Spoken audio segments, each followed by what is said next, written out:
ലെനോവോയുടെ Lenovo tab P11 എന്ന പുതിയൊരു tablet ഇപ്പോൾ ലോഞ്ച് ചെയ്തിട്ടുണ്ട്. ഈ ടാബിൻ്റെ സ്പെസിഫിക്കേഷനും കാര്യങ്ങളും നോക്കുകയാണെന്നുണ്ടെങ്കിൽ 11 ഇഞ്ചിൻ്റെ ഡിസ്പ്ലേ ആണ് ഇതിൽ വരുന്നത്. 11 ഇഞ്ച് എന്ന് പറയുമ്പോൾ ഒരു ടാബിൻ്റെ കാര്യം വെച്ച് നോക്കുകയാണെങ്കിൽ തന്നെ വളരെ വലിയൊരു ഡിസ്പ്ലേ ആണ്.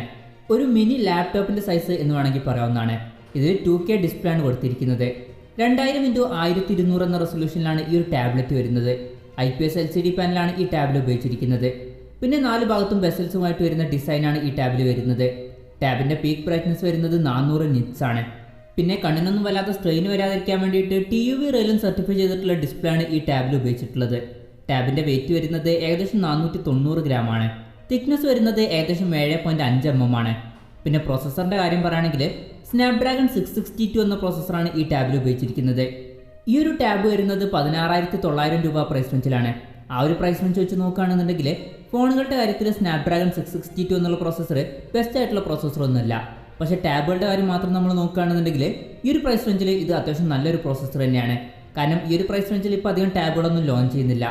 ഇനി ലോഞ്ച് ചെയ്യുകയാണെങ്കിൽ തന്നെ ഇതിനേക്കാളൊക്കെ മോശമായിട്ടുള്ള പ്രോസസ്സറുമായിട്ട് വരുന്ന ടാബുകളാണ് ഇപ്പം വരുന്നത്. പിന്നെ ഇതിൽ 4G സപ്പോർട്ട് ചെയ്യുന്നുണ്ട്. അപ്പോൾ നമുക്ക് സിമ്മൊക്കെ യൂസ് ചെയ്യാവുന്നതാണ്. പിന്നെ ഈ ടാബിൻ്റെ ബേസ് വേരിയൻറ്റിൽ 4GB റാമും 64GB ഇൻറ്റേർണലുമാണ് വരുന്നത്. പിന്നെ 6GB റാമും 128GB ഇൻറ്റേർണലുമായിട്ട് വരുന്ന ഒരു വെർഷനും വരുന്നുണ്ട്.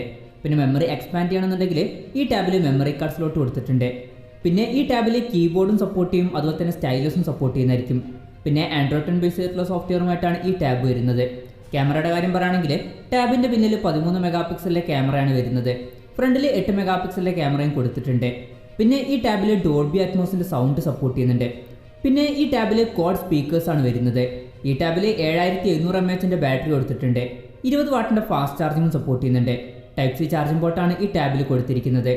പിന്നെ ഈ ടാബ് ഇപ്പം ഇന്ത്യയിൽ ലോഞ്ച് ചെയ്തിട്ടില്ല. ഇപ്പം ഗ്ലോബലിയാണ് ഈ ടാബ് ലോഞ്ച് ചെയ്തിരിക്കുന്നത്. വിലയുടെ കാര്യം പറയുകയാണെങ്കിൽ ഈ ടാബിൻ്റെ വില വരുന്നത് $229.99 ആണ്. അതായത് ഏകദേശം 16,900 രൂപ. അപ്പോൾ ടാബ്ലറ്റുകളുടെ കാര്യം മാത്രം നമ്മൾ നോക്കുകയാണെന്നുണ്ടെങ്കിൽ ഈ ഒരു പ്രൈസ് റേഞ്ചിൽ അത്യാവശ്യം നല്ല ഫീച്ചേഴ്സും കാര്യങ്ങളൊക്കെ ഈ ടാബിൽ വരുന്നുണ്ട്.